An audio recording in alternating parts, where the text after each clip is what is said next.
원래는 인간은 다 이걸 거의 자기 신체부의 모든 이런 구멍들, 심지어는 이 피부까지도 성적인 충동을 위해서 이용할 수 있었는데 크면서 이게 제한이 돼버렸다는 거예요. 크면서. 그렇게 하면 너 이상한 변태 아니냐는 식으로. 제가 볼 때는 여기에는 이제 소위 말하는 문명화, 오이디푸스 컴플렉스라고 하는 그 사회화 과정이 결정적으로 영향을 미치는 거죠. 이게 병이라고 할 수 있습니다. 병.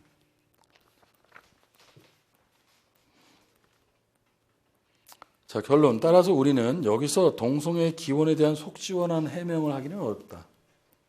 그럼에도 문제 해결보다 더 중요해 보이는 것을 발견했는데 성충동은 그 대상하고는 독립적이라는 사실이다. 즉 충동의 대상이 정해져 있지 않다라는 것. 즉 대상은 아무 것이라도 상관이 없다는 것. 이 발견이 어떻게 보면 동성애의 기원을 해명하는 것보다 더 중요한 발견이라고. 자, 두 번째, 이쪽으로 넘어갈게요. 성 대상으로서 이제 아동이라든가 이제 동물들을 갖다가 택하는 경우는 어떠하냐? 이걸 유아 성애자라고 하나요? 이런 사회적으로 굉장히 문제가 많이 되고 있는. 자, 아동을 성 대상으로 선택하는 사람들은 당연히 정신 이상자다. 여기 대해서는 어떤 단호하네요. 제것. 근데 뒤를 읽어보면 또 아리까리합니다. 왜냐하면 아동을 성 대상으로 삼는 사람들은 당연히 그 문제가 있는 놈들인데, 근데 사실은 좀 극단적인 경우를 빼놓고는 우리는 사실 어떤 의미에서 아동 학대 또는 성적인 학대가 빈번하지 않냐라는 얘기를 하면서 그걸 또 모호하게 끌고 와요. 잘 보세요. 그렇지만 아동에 대한 성적 학대는 학교의 선생들 또는 뭐 봉호들 사이에서는 빈번하게 발견이 되는데 이건 그저 그들에게 그럴 기회가 많기 때문이다. 즉 그럴 기회가 주어지면 누구라도 아동을 성적으로 학대할 가능성이 많다는 거예요. 이 얘기 지금 그 얘기를 하는 겁니다. 정신 이상자와 이들의 차이, 단 정도의 차이만 있을 뿐이지 누구라도 아동을 성의 대상으로 이용할 수 있다는 겁니다. 그렇기 때문에 결국 이 부분도 어떻게 보면, 그러니까 원래 기질적으로 문제가 있는 놈이어서라기보다는 누구라도 그런 상황에 처하게 되면, 그러니까 늘 아이들하고 놀 수밖에 없고 이렇게 되다 보면 뭐 아이라는 건 항상 의존하는 나이가 어려서 그렇지 않습니까? 자꾸 껴안아줘야 되고 보듬어 줘야 되고 그러다 보면 자연스럽게 그런 가능성이 많이 노출이 된다는 겁니다. 그래서 이게 무슨 이상자여서 정신이 이상해서 아동들을 성의 대상으로 삼는다기보다는 사실은 정도의 차이는 있지만 누구라도 아동을 성 대상으로 삼을 수 있는 가능성들은 열려 있다는 식으로 얘기를 하고 있는 거죠. 자, 성충동이란 결국 고차원적인 정신 활동에 의해서도 가장 조절하기 힘든 것들 중에 하나라고 하면서, 자, 이런 이야기들 하면서 이제 어떤 얘기를 하냐면 성생활에서는 비정상적이지만 다른 점에서는 정상인 사람들은 결국 문화의 발달 과정을 거치며 성욕이 취약한 상태로 남게 된 것이다. 여기서의 문화, 오이디푸스 컴플렉스가 가장 기본적인 걸 거고요. 라칸이 말하는 상징적 질서에 들어오면서 그렇게 성심리가 발달하게 되면 사실 자연스럽게 많은 것들이 거세가 된다는 의미인 거죠. 자, 그래서 이제 앞서 지금 여기까지 저희가 얘기한 게 성대상 도착, 즉 동성애자의 일탈의 경우부터 이제 뭐 아동 성애자 이런 것들을 이제 계속 일관되게 흐르는 건 그렇게 알 수 있을 것 같아요. 프로이트가 어쨌든 이 사람들을 갖다가 비난, 처벌 또는 교정의 대상으로 보기보다는 이거는 인간은 누구나 도착적이라는 얘기를 하기 위해서 지금 끌고 오는 부분입니다. 결국 여기서 얘기하는 건 누구나 다 그럴 수밖에 없고 그럴 수 있는 소인을 다 가지고 있다. 특별히 누군가가 이상해서가 아니라는 얘기를 하기 위해서 지금 이런 얘기를 하고 있는 거예요. 그 맥락을 좀 이해를 하셔야 됩니다. 무슨 유아 성애자를 옹호하기 위해서 이런 게 아니라 누구라도 그렇게 될 수 있는 소위는 갖고 있는 거고, 다만 어떤 정상적이라고 하는 성심리 발달 단계를 거치면서 성인이 됐을 때 그게 억압이 되어 있고 보이지 않는 것뿐이라는 거예요. 자, 두 번째는 이제 성목적하고 관련한 일탈이 있는데, 아마 이걸 5쪽하고 6쪽에 해당하는데 그걸 다 읽기는 어려울 수 있을 것 같아요. 제 생각에는 아마 예비적인 성목적의 고착 요 전까지 아마 할 수 있을 것 같다고 생각이 드는데, 한번 해보겠습니다. 자, 앞서서 여태까지 좀 얘기한 게 이제 성 대상하고 관련한 일탈이었다면 성 목적하고 관련한 일탈을 이제 다루게 됩니다. 일탈은 두 가지가 있다. 성 대상에서의 벗어나는 일탈을 인버전, 그다음에 성 목적에서 벗어나는 일탈을 퍼버트라고 이제 나누는데요. 자, 정상적인 성 목적이라는 건 결국 생식기가 결합되는 것이 정상이라고 얘기를 합니다. 그렇지만 이 정상적인 성행위조차 사실 그 안에 무수하게 많은 도착으로 전환이 될 그런 조짐들이 있다는 얘기를 해요. 그 예로 제시하는 것이 접촉, 만진다거나 어떤 쳐다보는 행위들 같은 것. 왜냐하면 만진다거나 쳐다보는 것 자체는 성목적 그 자체는 아니잖아요. 그러 가기 위한 하나의 이제 과정으로서 필요한 예비 단계라고 할 수 있는데, 그러한 접촉 사례 중에 이제 키스가 많은 나라들에서는 이제 성적으로 높은 평가를 받고 있다. 입술, 점막 부위끼리 서로 접촉하는 것, 이 자체는 성 목적하고 무관한 행위잖아요. 그럼에도 불구하고 성적으로 굉장히 높은 가치를 갖고 있다면 이거는 그럼 도착이냐 아니냐? 목적에서 벗어난 것이니까 도착이라고 해야 되지만 사실상 도착이 아니라는 지금 얘기를 하는 거잖아요. 그러니까 이게 정상과 도착의 접점에 있다라고 지금 얘기를 하는 겁니다. 그래서 이는 예외로서 도착과 정상의 접점이고, 도착은 즉 해부학적인 의미에서 성기 범위를 뛰어넘는 어떤 확장된 성행위 혹은 지연된 성행위.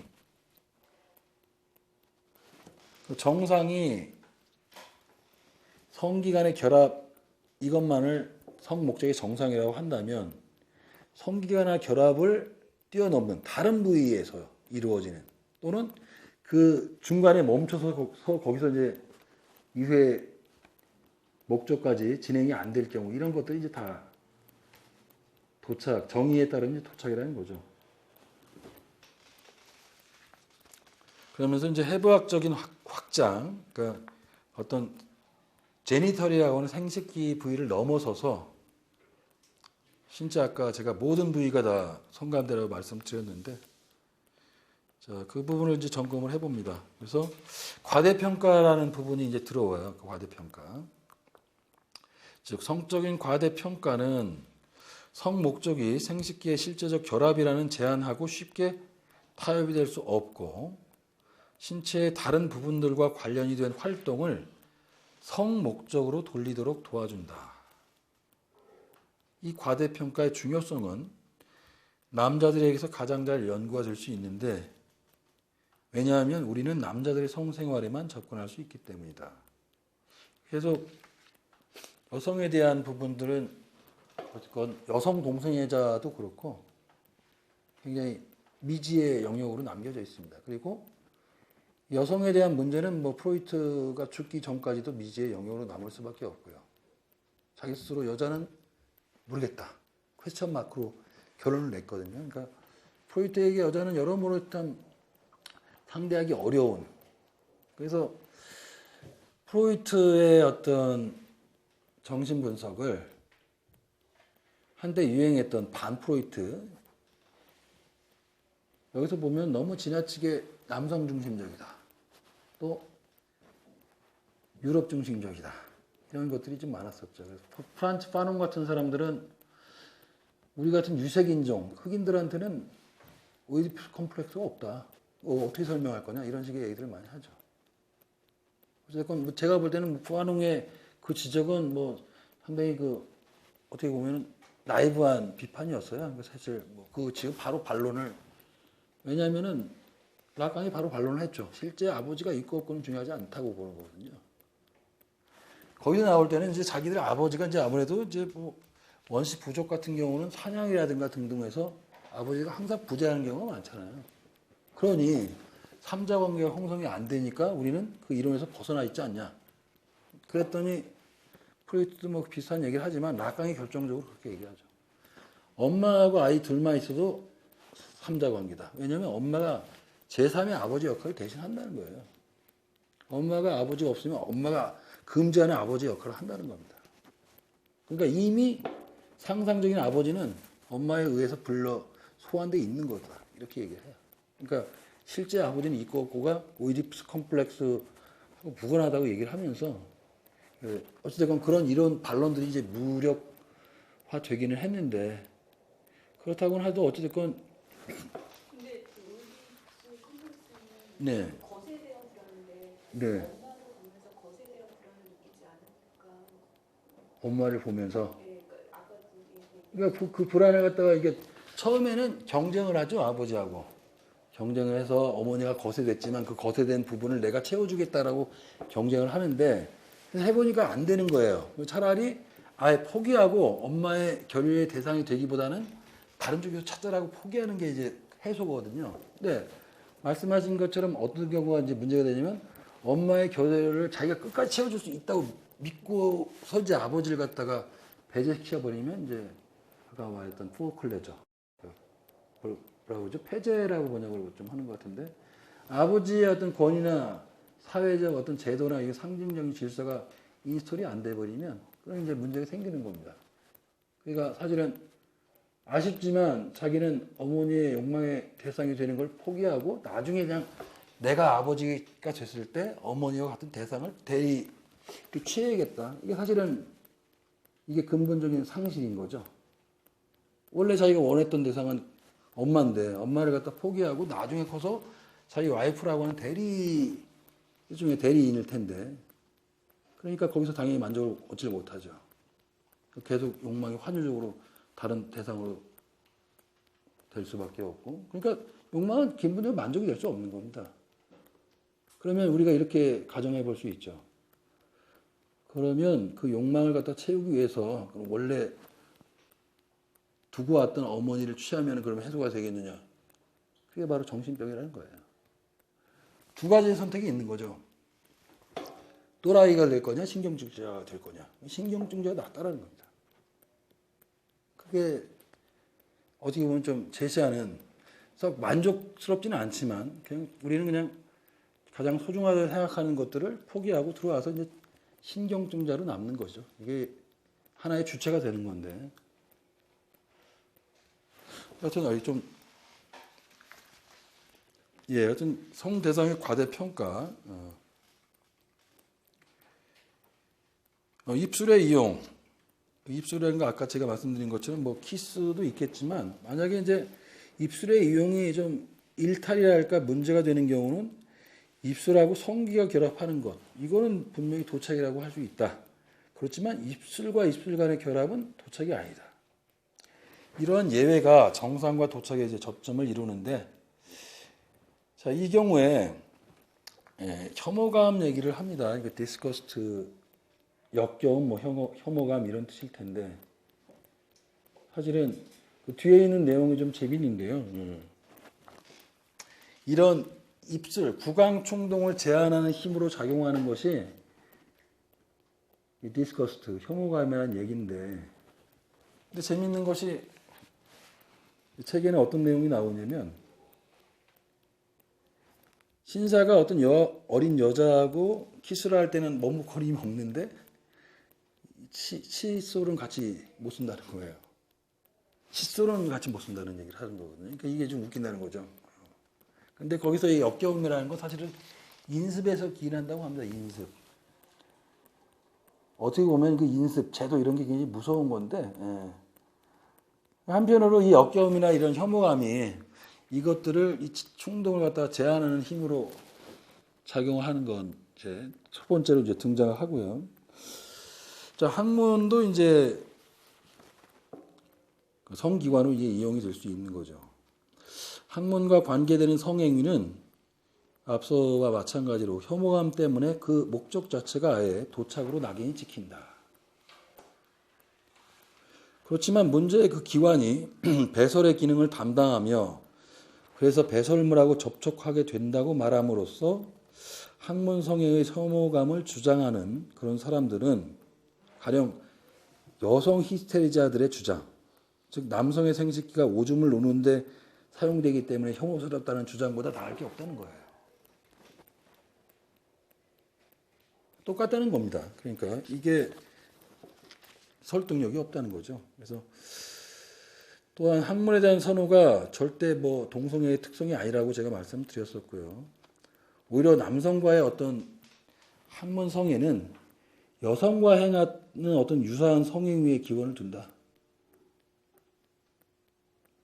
즉 여성하고 학문 성애를 했던 그 기억에 비추어서 남성과의 학문 성애를 할 수는 있겠지만 그 남성 동성애자들의 경우에서 그 학문 성애 자체가 유일한 목적일 수는 없다는 거예요. 자, 결론적으로 말하면 입과 학문의 점막과 같은 신체의 어떤 부분은 사실상 그 자체로 생식기 하나로 간주가 되어야 한다. 즉 성기관으로 봉사한다는 거죠. 성적인 쾌감을 주는, 이렇게 볼 수밖에 없다. 또한 나중에는 이러한 주장이 성발달 역사에 의해서 정당화된다는 걸 알게 될 것이다. 이게 이제 우리가 이후로 배우게 될 내용입니다. 그러니까 먼저 이렇게 전제를 하면서, 자, 페티시즘, 여기까지 아마 설명하면은 좀 말씀드린 부분까지 갈 것 같아요. 자, 이런 현상들, 즉 성 목적을 포기하고 대체물을 성적으로 과대평가함으로써 일어난다. 아까 제가 부인의 메커니즘을 통해 가지고 페티즘을 이제 설명할 수 있다고 했는데, 그러니까 이 책에는 절편 음란증으로 되어 있습니다. 그러니까 어떤 부분들, 신체의 부위가 됐든 어떤 사물이든 간에 어떤 부분들을 가지고 성 목적을 대체하는 그런 경우를 이제 페티시즘이라 하는데, 성 목적을 위해서라면 매우 부적절해 보이는 부분들이 있죠. 여기서 이제 책에는 발, 머리카락이 제시가 되어 있는데, 그렇습니다. 보통 우리가 흔히 염두에 두는 게 페티시즘 하면 뭐 신발 그런 거죠. 뭐 발 그런 것들을 많이 떠올리게 되는데, 머리카락도 지금 함께 제시가 되어 있어요. 근데 이것에 대한 설명이 되게 재밌는데, 모두가 이게 일종의 냄새나는 또 부위라는 특징을 갖는다는 거예요. 아까 제가 분변기호증을 말씀드렸고, 코라고 하는 기관을 통해서 냄새를 맡는 데서도 어떤 성적인 쾌감을 느끼는, 이거하고 관련이 있습니다. 그래서 넘어가 보시면은요, 발이나 머리카락 혹은 그 사람의 성행위와 연관 지을 수 있는 사물, 가령 이제 속옷 같은 것들. 그런데 이러한 과대평가는 당연히 성 대상과 관련이 있는 모든 것으로 확장이 된다. 따라서 어느 정도의 페티시즘은 역시 정상적인 애정에도 존재한다. 지금 계속 그렇게 지금 설명하고 있어요. 정도의 차이만 있을 뿐이지 정상이라고 해서 이거하고 무관하지는 않다라는 지금 얘기를 하는 겁니다. 다만 병적으로 바뀌는 것은 이 페티시에 대한 열망이 정상적인 성 목적을 대신할 때뿐이다. 그러니까 사람은 있으나 마나 상관이 없어요. 그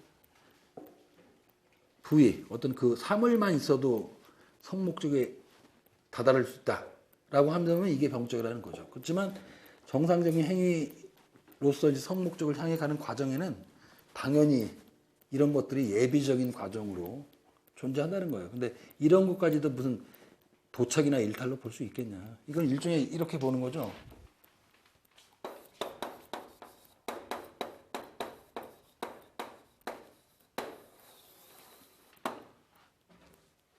사전에 즐긴다는 의미의 for pleasure라고 하는데 이 for pleasure가 어떻게 보면 굉장히 중요한 역할을 하잖아요.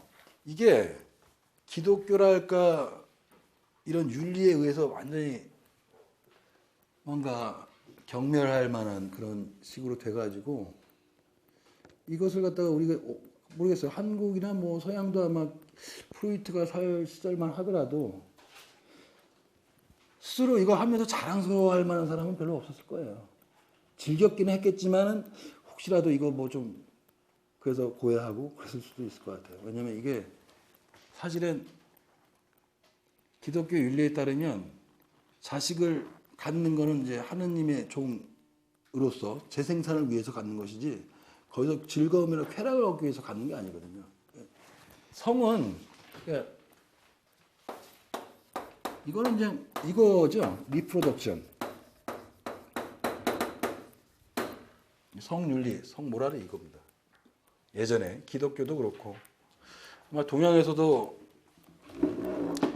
그 유교 이런 거기에 입각해 보면 사실은 이게 그렇지 않습니까? 이 성 자체에서 이 쾌락을 갖다가 중시한다는 게 상당히 문제가 되는데 어찌됐건 이런 것들 for pleasure가 사실 중요시 안 돼서 어떻게 보면 바로 뭐 재밌는 얘기가 지방 사투리 중에 경상도 남자들은 뭐하냐고 불 끄라고 그리고 뭔가 바로 그랬던 것들이 아마 사실은 뭐 여성 불감증이라고 하는 그런 것들이 많이 영향을 미쳤을 거예요.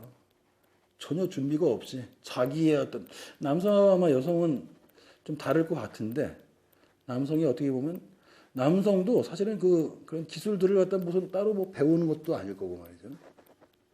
여러 뭐라 하여튼 서로가 서투른 가운데 동물적인 아까 제가 말씀드린 본능에 기반해서 성행위가 이루어지게 되면 재미없었을 것 같아요. 근데 하여튼 이게 굉장히 중요한 역할을 한다고 보는데 이런 것들이 사실 많이 스스로 억압되고 뭐 검열되고 그러지 않았을까. 이게 굉장히 중요합니다. 그래서 중요한 이유는 정상적인 성 목적으로 원활하게 가기 위해서라도 이게 필요하다는 것이고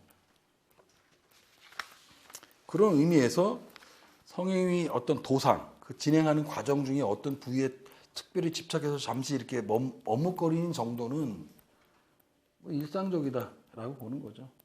다만 거기서 멈춰서서 또는 어떤 한 대상만 있어서 거기서 어떤 목적을 갖다 달성할 수 있다고 보면 그거 자체가 이제 병적이고 이제 문제라고 할 수 있다. 자, 그래서 비내는 성감정을 일으키는 이런 물건의 선택은 유년실에 받는 어떤 성적인 경험의 여파라고 주장했다. 처음에는 이걸 갖다 뒷받침하는 증거들이 있다고 처음에는 이 주장에 동의를 했다가 나중에 이제 추가가 되는 주에서 보면은 이것들이 이제 또 반론이 제기가 되고 자기들이 더 나은 연구 성과를 덧붙였다는 게 나옵니다. 한번 읽어볼게요. 그게 좀 중요해서. 주 30에 보시면은 정신분석은 그 페티시즘 이해에서 공백으로 남아있던 문제들 중에 하나를 해결했다. 왜냐하면 물건의 선택과 관련해서 냄새를 맡는 데서 억압으로 인해 소멸된 분변 기호증적 즐거움의 중요성을 보여준 것이다. 가령 발하고 머리카락은 강한 냄새를 지니고 있다. 따라서 페티시즘과 부합하는 도착에서 대상이 된다면 오로지 더럽고 냄새가 나는 그런 발뿐이다. 재밌는 표현인 것 같습니다. 우리가 일상적으로 생각하는 페티시즘에서는 좀 벗어난 것 같고 상당히 좀 하드코어한 얘기죠, 이건. 예. 근데 이런 얘기를 100년 전에 이렇게 책에서 얘기할 수 있었다는 건 진짜 대단한 일인 것 같아요. 지금도 어떤 의미에서 좀 약간 살짝 붉어지는 그런 내용들인데 이걸 갖다가 이렇게 프로이트가 참 앞서갔던 사람인 건 뭐 분명한 것 같습니다. 앞서 이제 제가 빈에 대한 의견의 반론은 주를 28일 참조하라고 제가 써놨었네요. 그러니까 그 부분은 아마 책을 좀 읽어보시면 뭐가 새로 이 얘기예요. 그러니까 앞서서 제가 뭐 유아기의 중요성을 갖다 제가 강조를 했었죠. 그리고 빈의 이 이야기가 어떻게 보면 유아 성욕을 뒷받침해 주는 견해라고 봐서 처음에는 찬성을 했는데 그걸로 좀 더 부족한 부분을 더 메꿨다는 내용이 주 28에 나옵니다. 그거 한번 읽어보시면 될 것 같고요. 주 30은 앞서 이제 분변 기호증하고 연관돼서 페티시즘에 대한 이해가 좀 더 추가됐을 때 이렇게 설명을 하는 부분이에요. 결국에는 1927년에 이제 페티시즘이라는 이제 글이 나오게 될 때 앞서 이제 부인으로서의 도착 그 개념 거기서 파생되는 이제 페티시즘 이게 더 제일 산뜻한 설명이라고 할 수 있겠죠. 지금 이 책에서는 이제 등장하지 않았습니다만 하여튼 거기까지 제가 적어놔 봤고요. 자, 우리가 이제 예비적 성목적의 고착은 이제 다음 시간에 좀 해야 될 것 같아요.